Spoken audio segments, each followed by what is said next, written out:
Hello,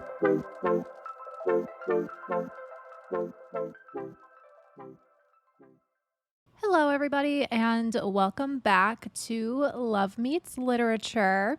I'm your host, Rachel, and you can find me on Instagram at Paperbacks and Sketchbooks.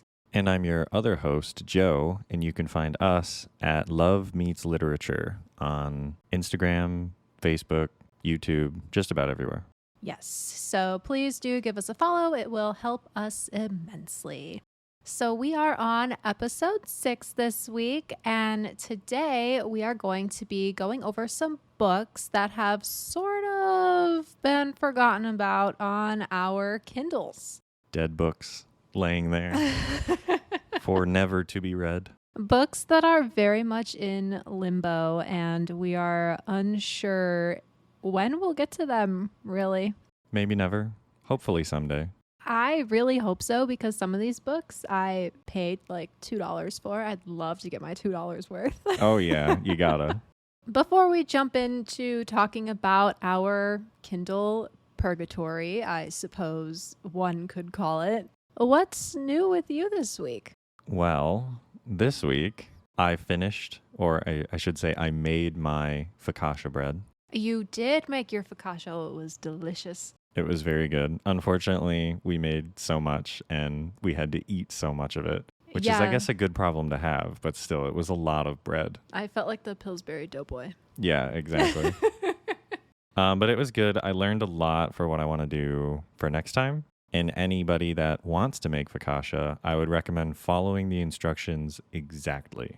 Even if it's asking you to do things that seem kind of odd. I skipped a simple step, which was just put extra oil on top of the dough before you put it in the pan, and it caused it to stick to the pan pretty decently, actually. So I lost a little bit of the integrity on the bottom, but besides that, it tasted really good. It did, and nobody looks at the bottom anyway, so. That's true. It's The not like, top was nice and pretty, so. It's not like we shared it with anybody. No, it was just us. Well, what are you going to make next? I believe the next thing in the book, which I'm following the Binging with Babish cookbook, is cornbread, I believe. The classic cornbread, I think is what it was called. I do love a cornbread. Cornbread is good. I think it's without the little pieces of corn. I tend to prefer it with no little pieces. Yeah, I'm not really a fan when I go to a restaurant and cornbread is served with something and it has chunks in it. I'm like, this is not the vibe. Yeah, I can't. I've been told that it's a southern thing to do it with the pieces, but then when I visited the South, I never get it with pieces in it. So I don't know if it's like one of those things that people have convinced themselves it's the original way to do it. I'm not entirely sure, but I prefer it without. The chunks just throw me off. She doesn't like the chunks either, apparently. Okay, so we've established that we both do not like cornbread with chunks. That's good. Something we have in common. True. But I mean, nothing's really new with me. You know, I've just been on my same old Grey's Anatomy reading, hammock laying. That's true. I haven't done anything new. You crocheted the new plant, right? I did crochet a new plant. Week. That was, I don't remember when this week, but it happened at some point. It's a little hanging plant basket, and it was fun to do. It was one of those little kits. I got it as a gift. I want to make more plants. I feel like all I crochet are plants, except I made a turtle and a penguin from the Woobles. That's true. I think everything else has been a plant, though. Everything else has been a plant because I can't keep real plants alive. They have to be crocheted plants. As you know, I did throw away a real plant the other day. Yeah, he was on his last leg. I don't know if there was any saving him. I tried many ways to save him. That's true. But he was just not having it. After I repotted him into a bigger home, I think he just wanted to stay in his tiny little home that he was originally in. Yeah, guess he was happy there. I guess so, but I was not happy staring at him spilling out of it. So here we are, dead plant in the trash and crocheted plants that will last forever. Oh, you also made that granny square, but that was a long time ago now.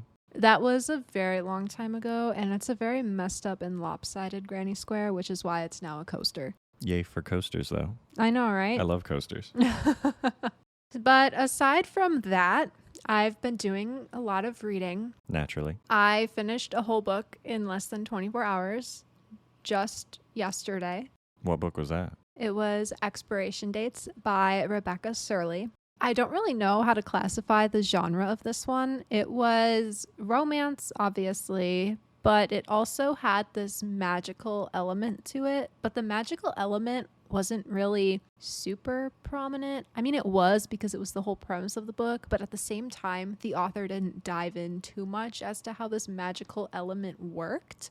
So basically, this girl, her name is Daphne, she gets these random notes from the universe, I guess. They just like pop up under her door, like someone will hand them to her, and it usually has a guy's name on it and an amount of time. So for example, it will say like Steven 5 months, and she will date a guy named Steven for 5 months. That seems very weird. It was extremely weird, and it took me a little bit to get into this book because of that whole concept, but it got more interesting as it went on. So the book starts with her receiving a note with just the name Jake on it. There's no length of time, which to her means they'll last forever. He's her soulmate. They'll get married. It's just an indefinite amount of time. So the book follows their relationship, and it follows her relationship with her best friend Hugo as well. And I had a hard time keeping Jake and Hugo straight, and I think the author did that on purpose because, now this is a spoiler alert, in the end, she breaks up with Jake and she gets together with Hugo. She finally decides to ignore these little notes. That seems like the smart thing to do.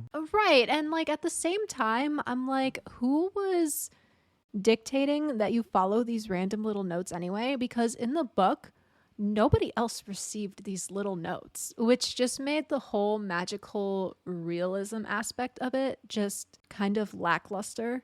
It almost kind of feels more like a Hallmark sort of movie. It very much gave Hallmark movie vibes, but I did think it was a really fun story. The really only issue I had with it was that I wished the author did explain more of this magical element, because it just sort of felt like it was there. It was just, okay, we as the readers just have to accept that Daphne gets these random little notes. Yeah, it's funny, you could twist it into like a thriller vibe and be like, maybe Hugo was giving them to her all along. And it's funny you say that because Hugo actually did write the note with Jake's name on it and no time frame. Oh my goodness. I know, that's another big spoiler. So sorry if I just spoiled it for you. Darn it, I was going to read that one. But Hugo did that on purpose because Hugo has always been in love with Daphne, but their time frame was only 3 months. But then they stayed friends? They stayed friends, yeah. Oh, I see. Okay. They just weren't dating past the 3 months, but they stayed friends for 5 years. After it's like 5 years, they've still been friends when she started seeing Jake. Hugo was just so sick of her having to live by the time frame on the notes that he just decided, I'm just going to stick this name under the door without a time frame, because the original note he found under Daphne's door when he went to visit her, and it said Jake 3 weeks. But because he slid a note under the door with Jake no amount of time, Daphne ended up getting engaged to Jake and almost marrying him. Hugo was playing with destiny. It does lose me a bit with that magical thing now, because now I have like a million questions. I know, so do I, because I'm like, what happens if Daphne doesn't stick to the notes? Right, yeah. Is there like some repercussion? Does she just get more notes, but we don't know? That's the big thing that I want to know. But apparently, I just have to accept that that's the way the world works for Daphne. What if you break up with someone early? Do you just get like another new note early? Like, there's no consequences. There's also no reason she should have followed it in the first place. That's kind of what I got stuck on when you mentioned it. As long as it was a fun read, I guess that's good. It was fun. I did give it 4.5 stars because I thoroughly enjoyed it. And I did think her relationship with Jake was really cute. And I did like her relationship with Hugo. I was really mad when she broke up with Jake to be with Hugo, because Jake was like perfect for her. But who am I to judge? But that was really good. What have you been working on reading? Are you still on the Witcher books?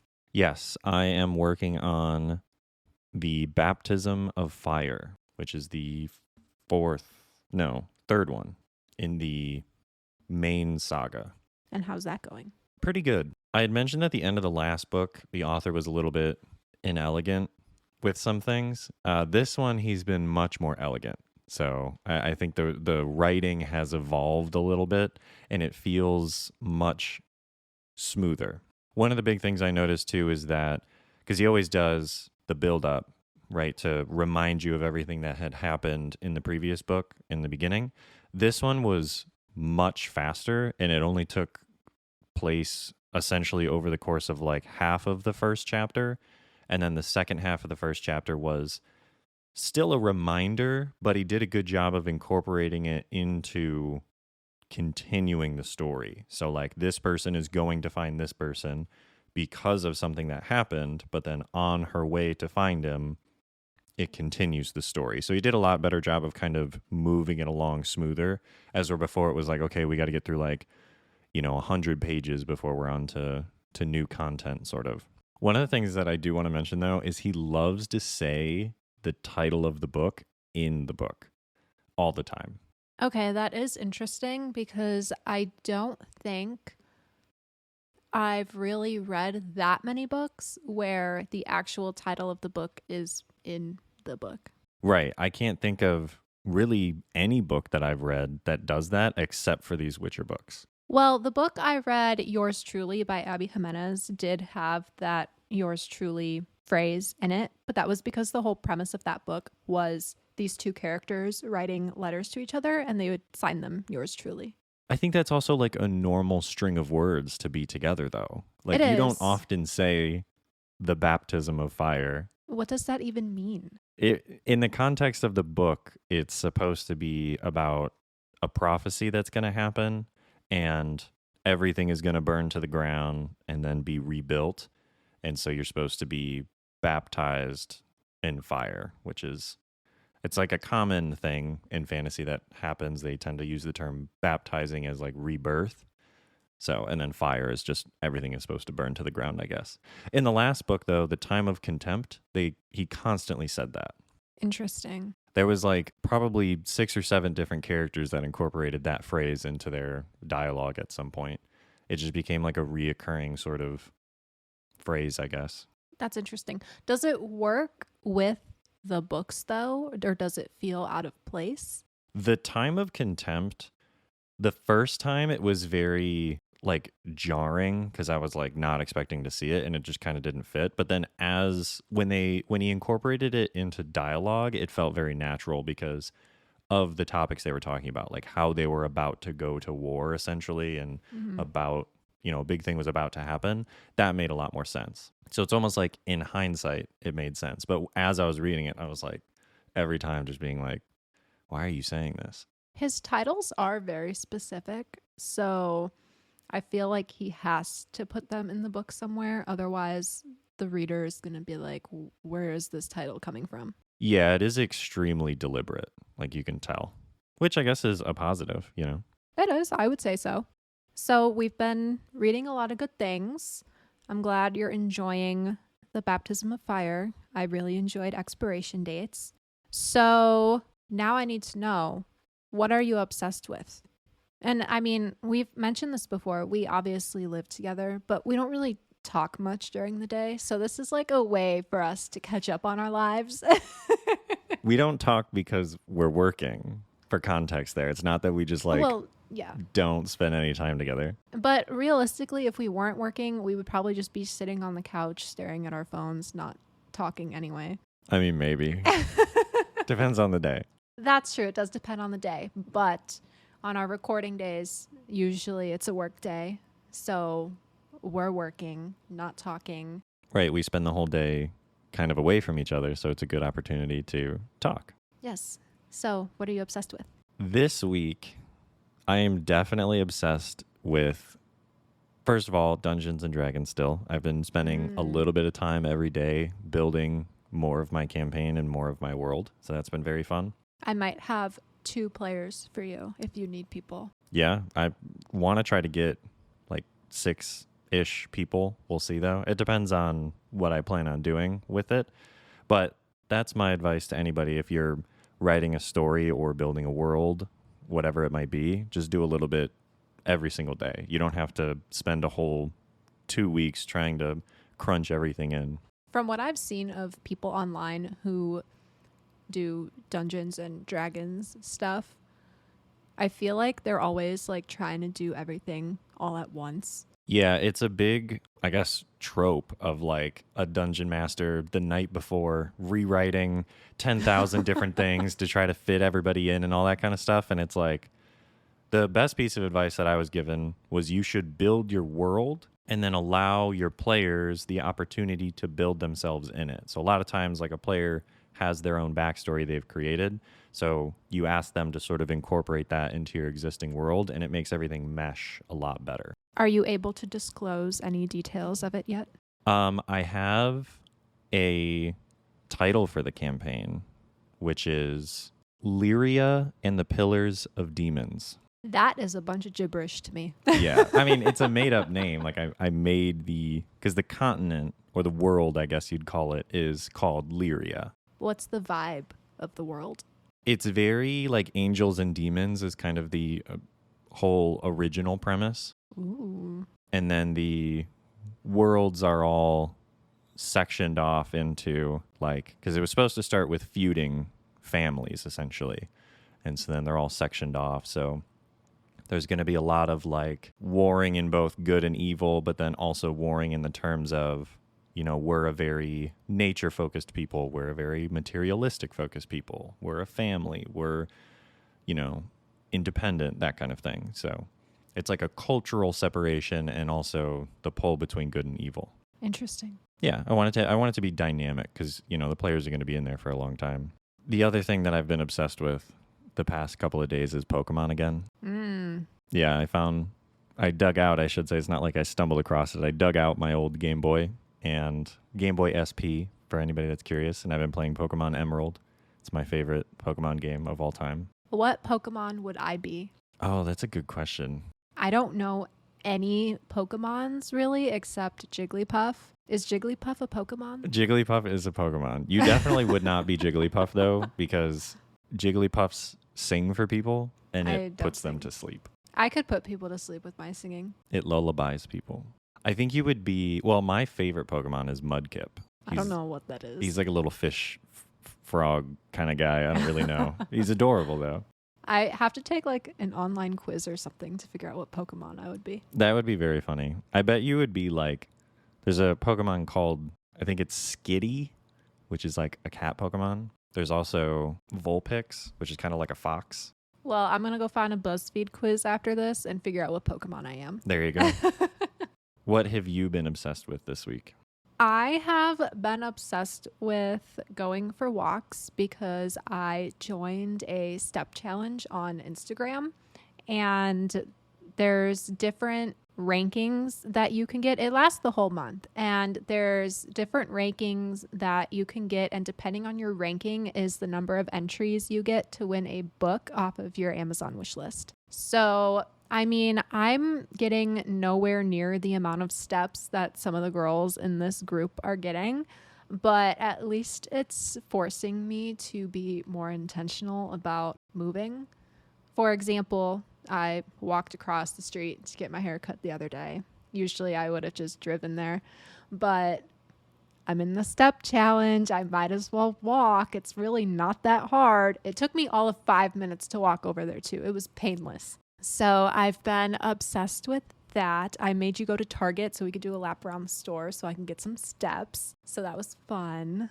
We went there for one thing and left with like 7. So which happens every time we go to Target. Well, Target is like this place where you kind of just forget about the time and you buy a lot of things that you don't need. You'll walk down one aisle and you'll be like, wait, actually, we're running low on laundry detergent. Maybe we should get some. Right. Which is exactly what I did.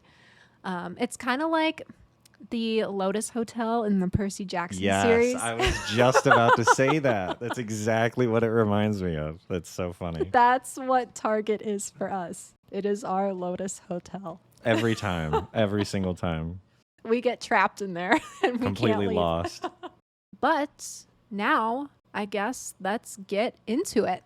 So our Kindle TBR, Kindle Purgatory, Kindle books in limbo, whatever you want to call it, we are showcasing today some of these books that are sitting on our Kindles waiting to be read. So to start off, one of my Kindle books that I don't even know how long it's been on my Kindle at this point. All I know is that every time I open up my Kindle, this book is staring at me because the cover is a girl wearing sunglasses. So I feel like it's just staring me down like, read me, read me. But this book is called The Rise and Fall of Ava Arcana by Jennifer Benash. And this was a Prime First Reads pick at one point in time. If you're unfamiliar with Prime First Reads, if you are an Amazon Prime subscriber, you can choose an ebook out of their monthly selection and get it for free. It's a nice perk of being part of Amazon Prime. So the synopsis for this book is when Rolling Stone journalist Kayla McCrae is assigned a cover story on pop icon Lexi Mayhem, Kayla stumbles across a startling new angle to the expose. Years ago, another rising star from Lexi's past mysteriously leaped to her death.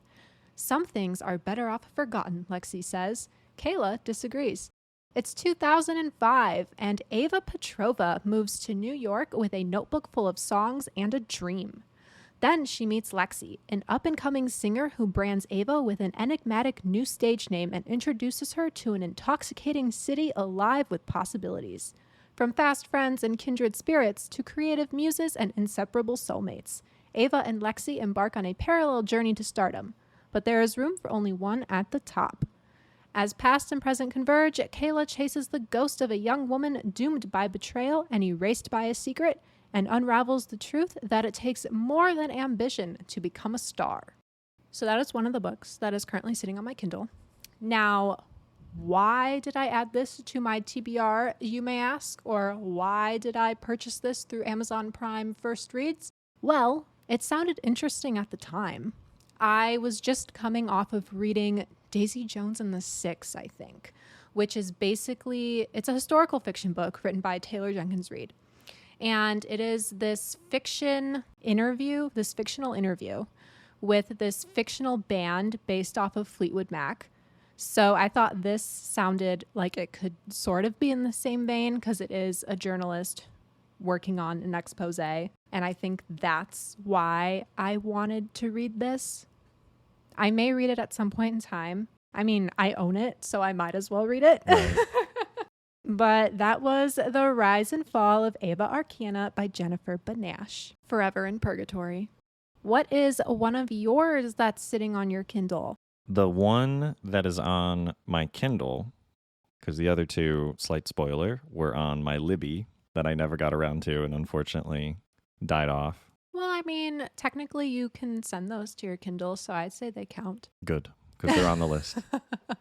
The one that was on my Kindle was called The Peacekeeper by B.L. Blanchard.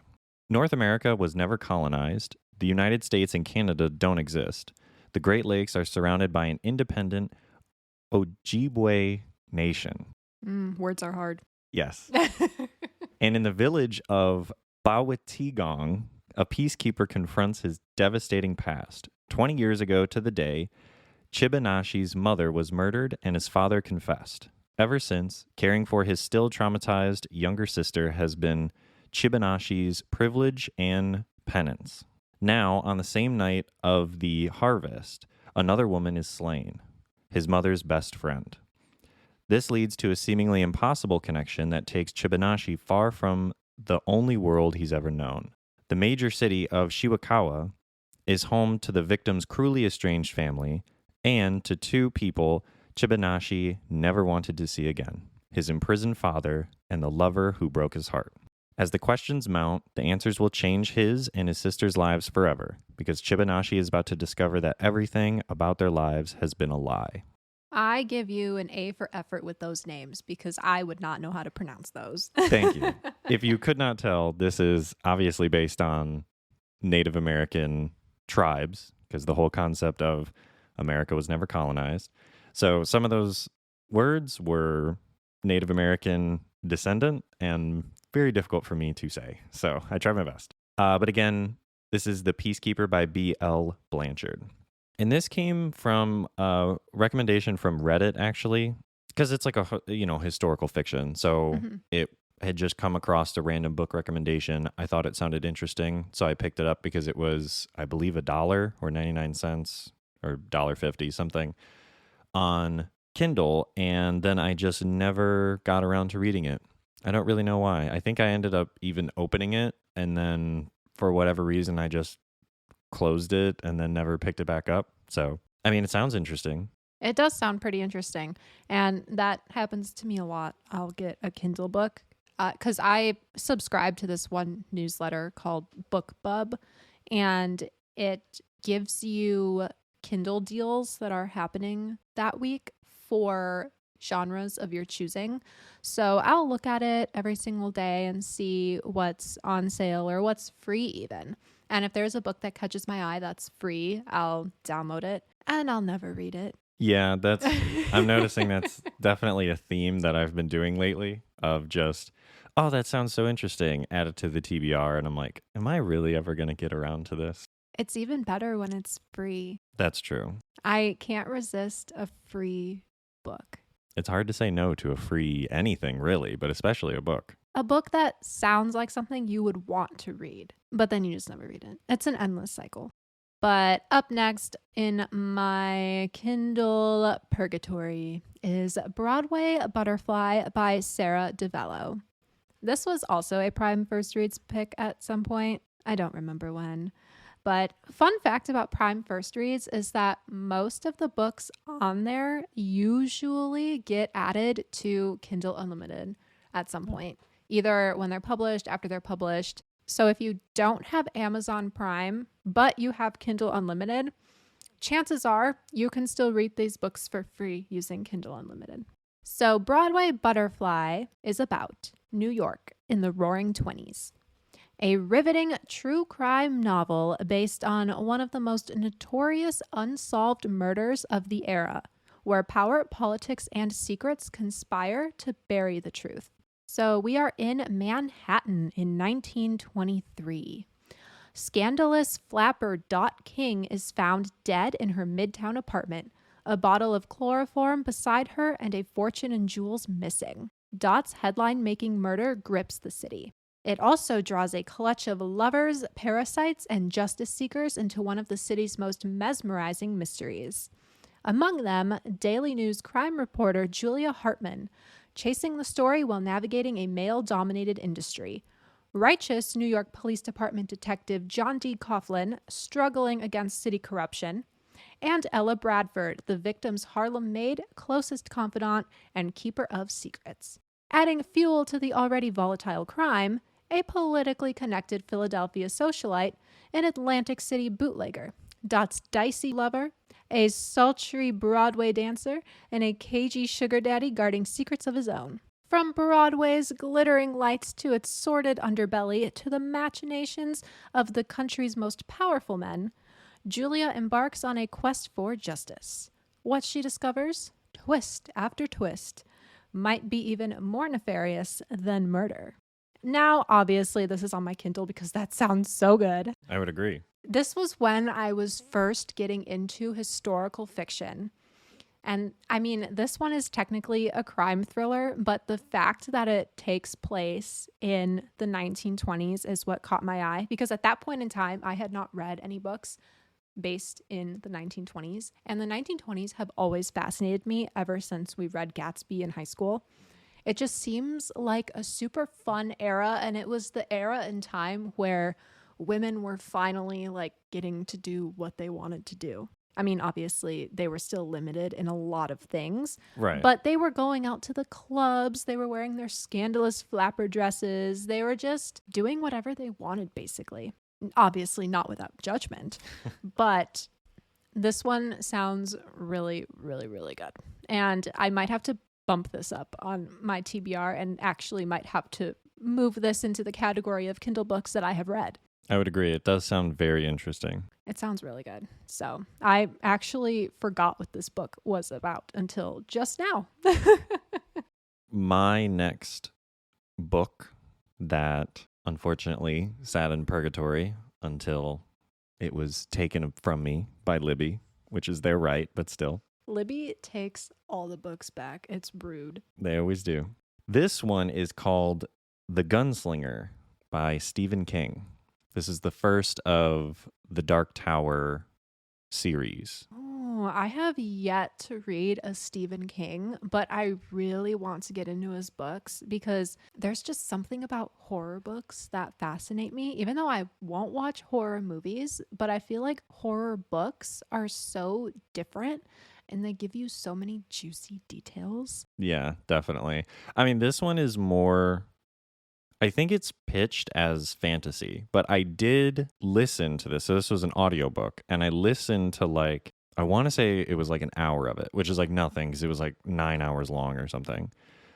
So I got a little bit of a taste for it, and it's almost like it's marketed as fantasy, but to me, it was kind of like a thriller. Like there was a lot of ups and downs in even just the first hour. I forgot that Stephen King also sort of dabbled in fantasy. Yeah, I think this was his, well, his newest book, I think, is also fantasy. The one with the purple cover. I can't remember the name. I know what one you're talking about, but I don't remember what it's The called. Fairy Tale? Is that what it's called? Possibly. But I feel like all of his books, from what I've heard, have this like creepy underlying element. That's also what I've heard. Like, without a doubt, everybody always says that there's a little bit of kind of that horror or thriller undertone to it for sure. Well, then you must get to this one and tell me how Stephen King is. Let me give you the little description that I've got for it. The Gunslinger. He is a haunting figure and a loner who gets sent into a spellbinding journey into good and evil. In his desolate world, which mirrors our own in frightening ways, Ronald tracks the man in black, encounters an enticing woman named Alice, and begins a friendship with a boy from New York named Jake. It's a very simple description because that's like all I could find. Otherwise, everyone just wanted to give you the entire synopsis. But it does kind of encompass the main gist of the story, like the whole concept, which in the book starts with him chasing the man in black. And I don't really know why I didn't finish this one. I got like I said, an hour in and something just, it almost, I think I would have to physically read this. I think the audiobook like didn't do it justice for some reason. My brain just didn't like it as much. So I definitely want to go back and give this another try, but read the physical book. I struggle with audiobooks. I've been listening to more audio recently. I've been trying to catch up on my Percy Jackson buddy read through audio. And while they are entertaining audiobooks, and I do find myself enjoying them in the moment, the second they end, I could not tell you what I just listened to. Yeah, that was definitely a problem that I had. It was like it would move on to sort of the next chapter or something, and I would already be like, wait, what just happened? Or if I put it down and I went to listen to it again, my brain would have to catch up on everything that happened. So I think actually reading it and taking my time going through it would be a lot better. Yeah, and I think I struggle with audiobooks because I was never like an audio learner in school. You know how they would do that thing? Are you like visual, hands-on? Do you need to hear it? I always had to see it. So Yeah. it makes a lot of sense that eyeball reading is my preferred method of reading because I barely retain information with audio. Yeah, that definitely makes sense. I'm very much in the same boat. Like I'm a visual learner. My final book that I am going to showcase here today that has unfortunately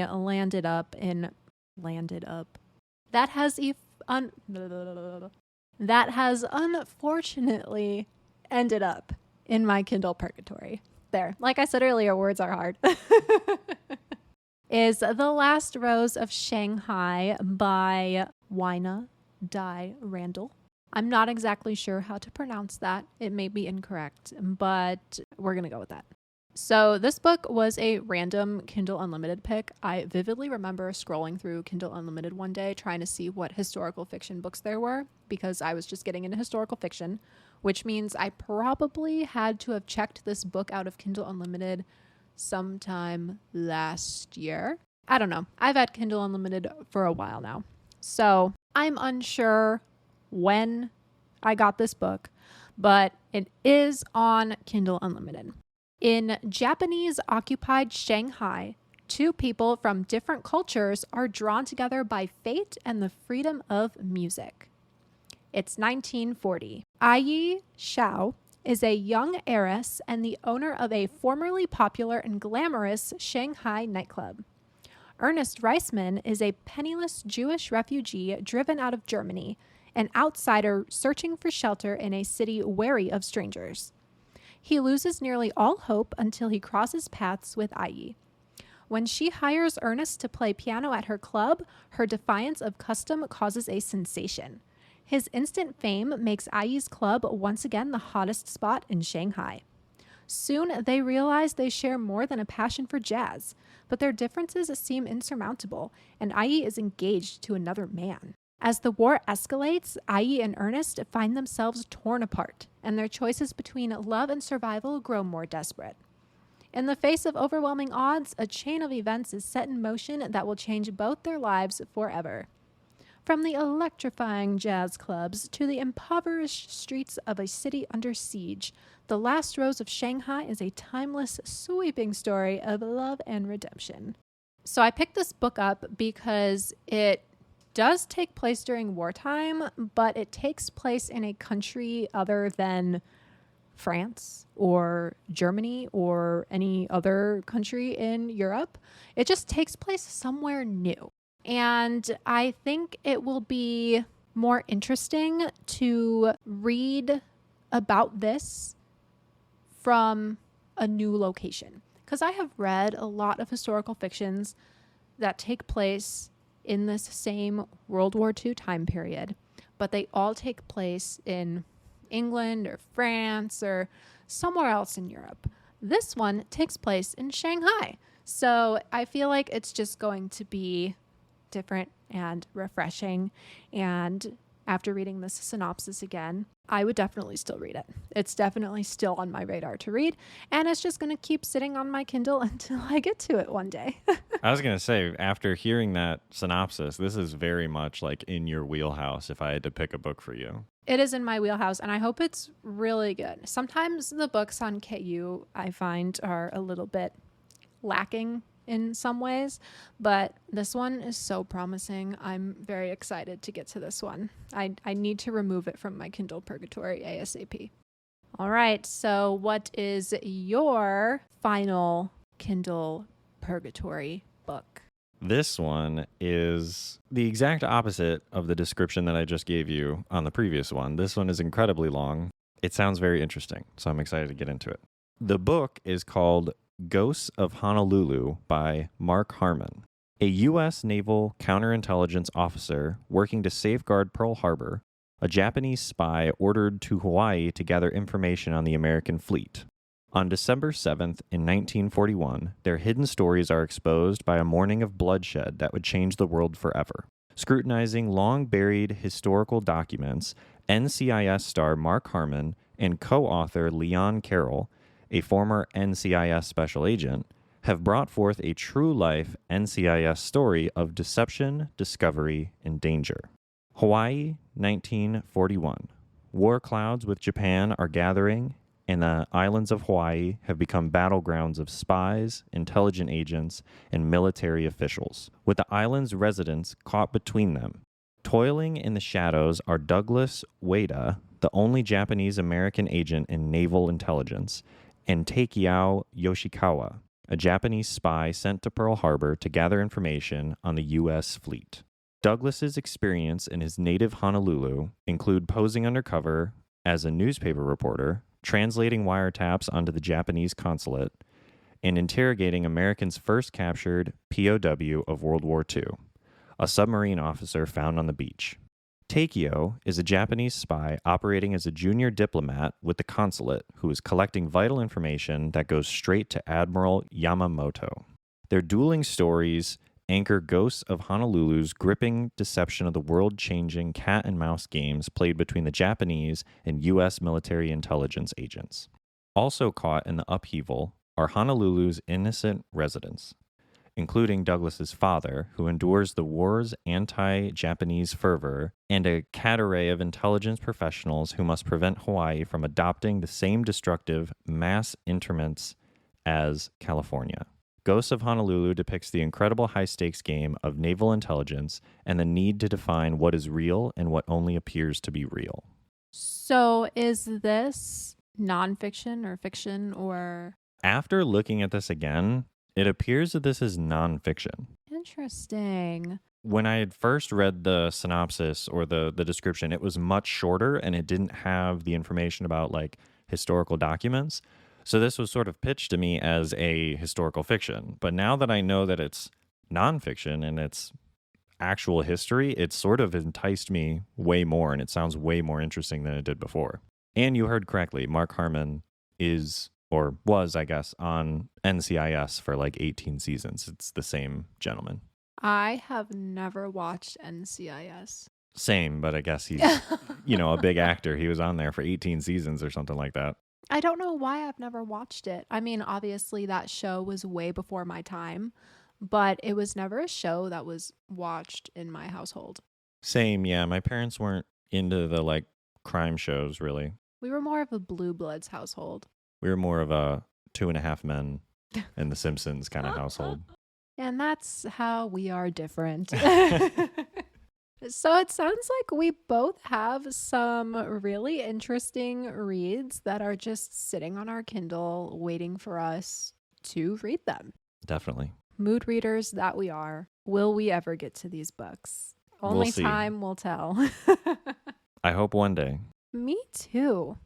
That was just a lot of book talk. So I just need to bring up the fabulous buffalo wings that we had for dinner tonight, because I cannot stop thinking about them. They were pretty good. I'm happy with how they turned out. They were so good. And yesterday when you were chopping them up, we actually watched like 3 YouTube videos on how to cut up a chicken wing. They keep just saying ridge. They're like, find the ridge and then cut next to that. And I'm like, there's a bunch of ridges. I don't know what I'm looking for here. I mean, I thought the videos were pretty straightforward, but I wasn't the one chopping the wings. Yeah, I was about to say. After I kind of got in the groove, by the time I got to like the last 2 wings, I sort of had it figured out, but it was definitely not as intuitive as everyone made it seem. I think Gordon Ramsay would have called you an idiot sandwich. It's very probable, yeah. He also would have showed me properly, though, in my defense. That's true. That's true. But they turned out really well. They were like buffalo-y, buttery, saucy goodness. They did. The recipe for anybody that might be interested was we bought the whole chicken wings. We chopped them up so that way it was the drums and flats. You act like I had a part in making these. You were there. You were with there. me. I was watching it happen. Moral support. I don't know if that counts as me participating in cooking them. You made the marinade. I mean, it was 2 things. Still counts.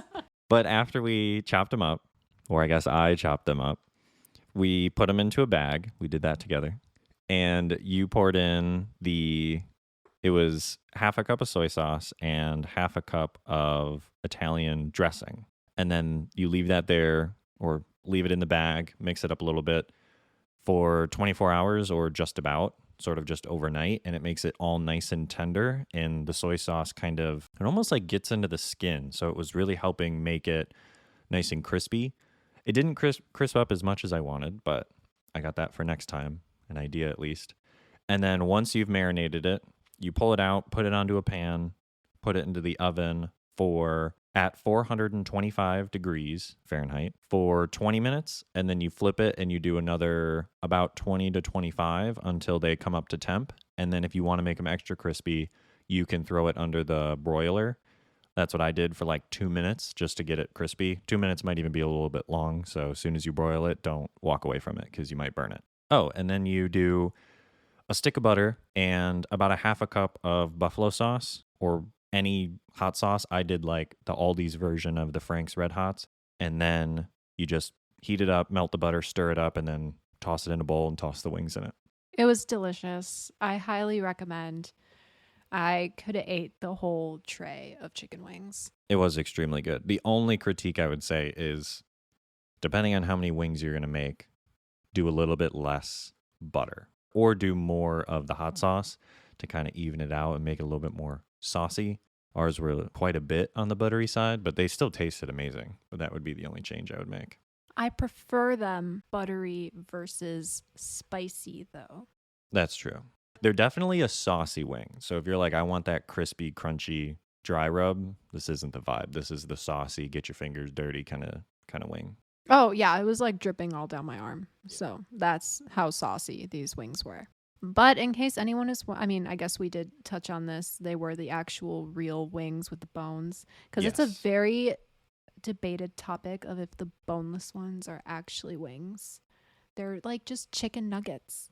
This is a hot topic for me. It is a hot topic, but a boneless wing, it's like not even a wing. No, they are glorified chicken nuggets. However, I do absolutely love them. Like, I understand that I know that they're chicken nuggets, but at the same time, they're delicious and I love them. I prefer ordering the boneless ones in a restaurant versus the real ones because they're not as messy. Well, I also feel like the restaurants, like, unless you're going to a dedicated sort of barbecue place or wing place, the bone-in wings at a restaurant are never quite right. Like, my philosophy is if I'm going to a restaurant and they offer wings, I'm going to get boneless. But if I'm like going to a family party or something and there's homemade wings there, I'm absolutely going to eat some of those because homemade wings just taste so much better to me for some reason. That's true. I don't think I've ever gotten the bone-in wings at a restaurant anyway. I think I've only ever gotten boneless. I definitely have, and I've regretted it like every time. And I just wish I got boneless or like a burger or something because they just don't taste right. Like, they're not the same. So we acknowledge that boneless wings are not actually wings, but we eat them anyway. But enough talk about chicken wings. I'm sure we're making some people very hungry out there or grossed out if you're a vegetarian. Anyway, so this week, what are you working on reading this week? I know you're in the midst of Baptism of Fire. We already kind of touched on that. Any other books sort of on your radar? Yes. I have the next book in the Joe Abercrombie. Not going to say your name wrong anymore. Yes. The Age of Madness trilogy. I'm blanking on the name of it for some reason. It's literally in the other room, but I really want to start that one as well because I saw a couple of things come across my feed of people talking about that book, and it seems to be like across the board 5-star reviews. And the specific review that I saw was somebody that felt the same as I did at the end of the other trilogy. They were sort of unhappy with the ending, but they absolutely loved that first book. So that sort of made me want to try reading 2 books at the same time, which would be like the first time ever for me. I really want to give it a go. So I want to start that one as soon as possible. I feel that. This is why I wish I could absorb books by osmosis. It would be a great superpower. Oh, it would be. I could just, put my hand on top of the book and just absorb it. And you would know all of it. Yeah. But at the same time, that would kind of take the fun out of reading. Because part of the fun of reading is holding the book, reading it with your eyeballs, just getting to go scene by scene.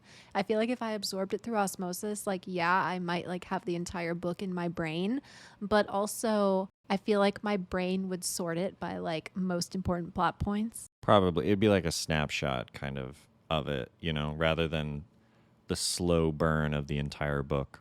Right. And that's what makes reading fun. So, but I mean, it would be pretty awesome to be able to do that. There is a ritual aspect to reading though, like getting nice and comfortable, pulling out the book. Maybe you've got a drink or some food or something. There's that ritual aspect. So if you could just absorb it, you would kind of lose that. Reading a book with an iced coffee is my favorite thing ever. I could definitely see that. Whenever I'm reading a book, I need an iced coffee or some sort of caffeinated beverage. I don't know why it has to be caffeinated. I think it might be that my brain just has a placebo effect and it makes me feel like I'm reading faster. Or maybe you actually are. You're all jacked up on caffeine, so your eyes are just zooming across the page. I guess, but I don't know. I don't like to read too fast because then I feel like I miss details.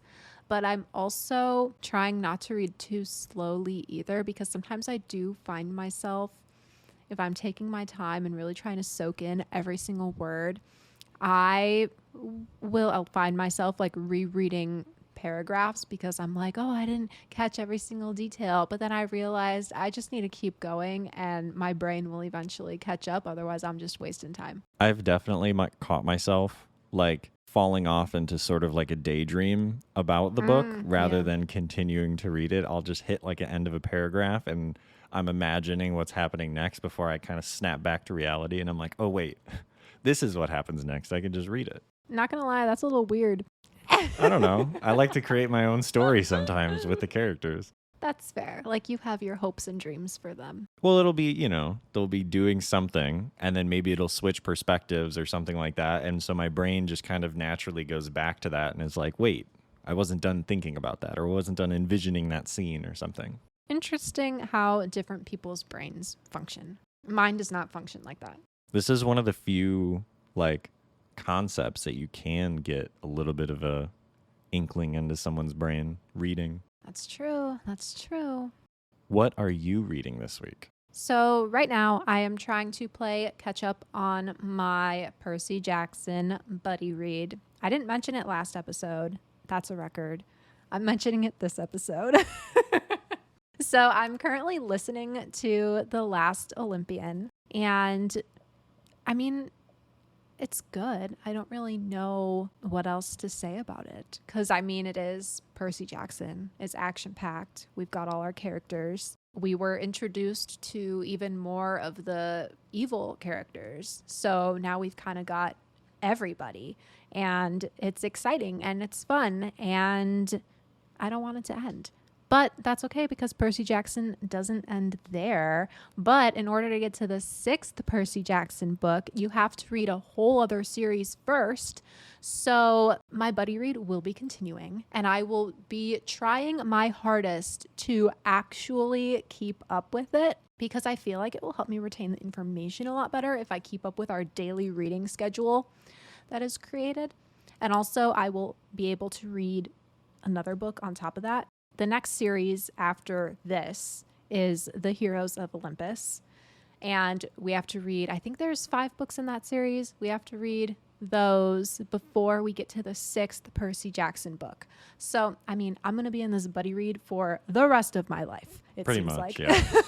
Are you guys going to read the Egyptian ones as well? There's no plans for that just yet, but I would be interested in just reading those on my own. Because those, I think some of it ties into the main story, I guess. But I from what I understand, that was kind of like its own thing. Yeah, there's a whole, I mean, there's so many blog posts out there saying how to read the Percy Jackson series or all of Rick Riordan's books from start to finish. And they give you like all of these, like, you should read this book after this book. And it kind of like mixes up the series a little bit. But I'm more of just I need to read this stretch of series and then I'll move on to the next. I'm not going to mix up my series as I'm reading them. No, I'm very much like I'll read this trilogy and then the next one, or this series and then the next one. I'm not going to sprinkle them in sort of in between. Right. So I do need to get through The Last Olympian, and then we're supposed to be starting the first book in The Heroes of Olympus on June 12th. And I will for sure be done with The Last Olympian by then, especially since I'm listening to it. But Heroes of Olympus, I want to go back to eyeball reading because I'm going to remember it better absorbing it with my retinas rather than my ears. So I like the term eyeball reading. I also like the term retina though. So retina reading seems like a great little pop phrase there. It does, doesn't it? And that was just off the top of my head. I'm a genius. But yes, eyeball reading and earhole reading are two different things. Not a fan of that term. I'll tell you that much. I mean, what do you want to call it? Eardrum reading? I don't know any other parts of Eardrum the reading ears. sounds, it's got a little bit of a ring to it. Eardrum reading. I don't like it. Earhole reading is better. Earlobe reading. I guess you don't listen don't with your earlobes. Listen with your earlobes. I'm It's just throwing things out, nothing. all right? It's like a flap of skin. It sounds gross.